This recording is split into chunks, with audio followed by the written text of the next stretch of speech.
আসসালামু আলাইকুম সপ্তম শ্রেণীর সুপ্রিয় শিক্ষার্থীবৃন্দ, আশা করছি তোমরা সকলে ভালো আছো। এখন শুরু করব তোমাদের 77 নম্বর পৃষ্ঠা থেকে। চলো আমরা শুরু করি। মূল ভিডিওতে যাওয়ার আগে আপনাদের সকলের কাছে অনুরোধ থাকবে আমাদের যে আরো অন্যান্য চ্যানেলগুলো রয়েছে ওই চ্যানেলগুলোকে সাবস্ক্রাইব করে দেওয়া।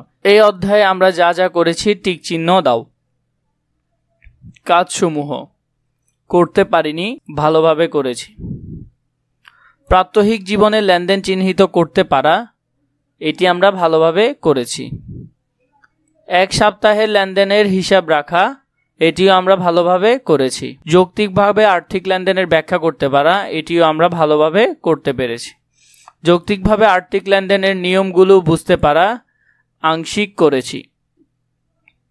বিশেষ ঘটনা যাচাই করে যৌক্তিকভাবে আর্থিক লেনদেন এর বিশ্লেষণ করা, এটি আমরা আংশিক করেছি।